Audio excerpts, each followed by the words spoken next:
What's going on YouTube? It is your boy Wingstop Poppy back to another video. In today's video, we're going to be checking out the New Balance 990 version 1 by Teddy Santis. If you guys saw yesterday's video, you guys would have saw that I did version 2. So yes, I do have version 1 and version 2. And this is actually going to be my first time purchasing a New Balance 990 V1. So that's always interesting to try a new model. But before we get into the video, please hit like, subscribe, and feel free to follow me on Instagram down below to see how I style all my sneakers and outfits. I wear a lot of New Balance sneakers, so if you enjoy New Balances like I do, feel free to give me a follow. And also subscribe to the channel. Really mean a lot to me. We're so close to 1,000. I can feel it. Hopefully I can hit that by the end of the month. So please feel free to subscribe if you enjoyed today's content. But with that out of the way, let's just get right into the shoes.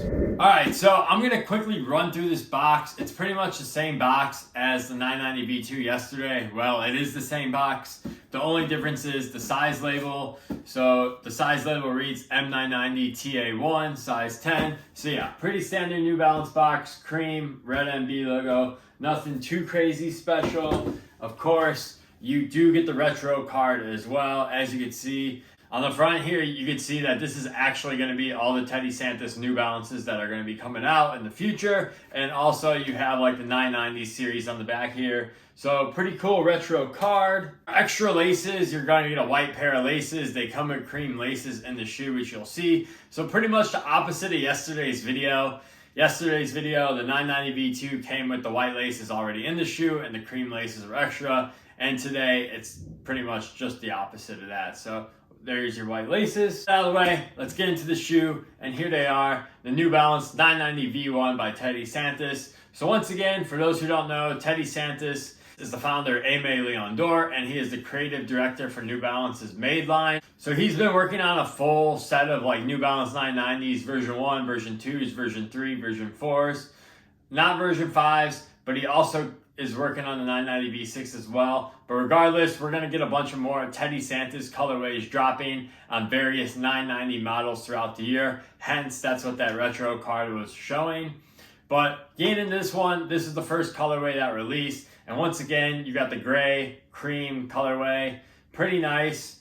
Once again, on this 990 V1, the suede on here is immaculate. Like I said in yesterday's video, it's that same super hairy suede. And man, does it feel good in hand. Now, a couple differences that I've noticed between this V1 and the V2 that I reviewed yesterday is first thing I noticed was the end logo. You do not have a reflective end. This is just a straight leather end, like an off-white colorway. It looks really nice. It feels really nice as well. The second thing I noticed is going to be our sock liner. Now, yesterday's video, the sock liner was like a cloth material. Today on the V1, it's actually going to be leather, and this inner is actually white. Yesterday's video, I said it was like a light gray, but on the version 1, they actually went with a white leather on the inside. I actually don't really like the leather back here just because in the past, I think this is just a me issue, but in the past when I've wore shoes with like leather inners here on the back, it just cuts up my heels really bad. So I don't think I'm going to actually be keeping this pair just because of that fact. I actually had no idea that this was leather back here. I know you can like break it in. Last time I owned a New Balance, it was like a 1300. It was like the RC or something. It had the leather interior back here, and man, it just totally cut up my foot. I don't even want to go through that process again, but neither here nor there, but just wanted to point that out. On the back here, once again, you have that beautiful suede. You do have that light gray suede up here as well. The light gray suede is not really predominant on this shoe like it is the V2, just because the style of the shoe is pretty different. I did forget to point out, once again, you have like this mesh, which is pretty much just a cream mesh. Looks really nice. Once again, materials feel really good on this shoe. Another thing I wanted to point out with these is on the midsole. Yesterday's pair, the V2 was pretty much all cream. This one, I'm gonna get you guys a close-up shot. But as you can see, it kind of fades, so it starts off white on top and then it moves into a cream. So you get both like a white and a creamish midsole, if that makes sense. Hopefully the camera will pick that up.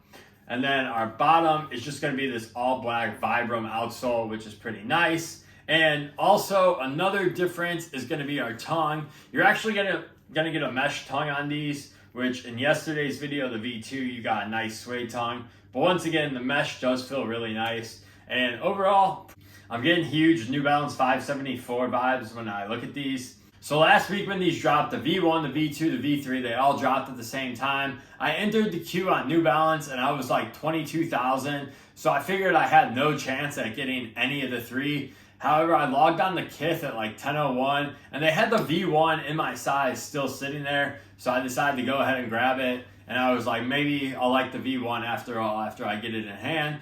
But oddly enough, I actually made it through the long queue on New Balance and they still had a V2 there. So that's why I picked up the V2 and the V1. I was not trying to buy both of these just because I don't really need two New Balance 990s in the same color scheme.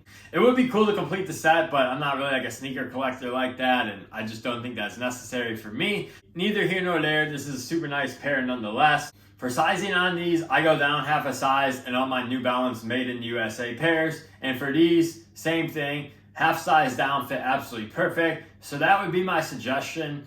If you have a standard normal width foot, definitely go down half a size. Once again, the length was pretty long on these. So definitely, like I said, standard normal width foot, go down half a size, you should be a-okay. If you have a wider foot, I think I would honestly still go down as well a half size. The V1 really fit like a traditional 990 V3 or V4 or V5. That's what I felt when I tried these on. So if you're a wide footer, I definitely probably go down half a size as well, and you should be good. But yeah, that's pretty much all I got for this pair right here. Super nice pair, but if you want these, I'm actually going to be selling these for retail plus shipping. So if you're a size 10 and you want to pick these up, DM me on Instagram, and like I said, retail, what I paid, which was like $215, and then plus shipping, they're yours. Feel free to let me know if you want them. But yeah, super nice shoe, high quality materials, definitely worth the $190 price point. And yeah, like I said, that's pretty much all I got for you guys today. Hope you guys enjoyed this video, and I'll catch you in the next one. Peace!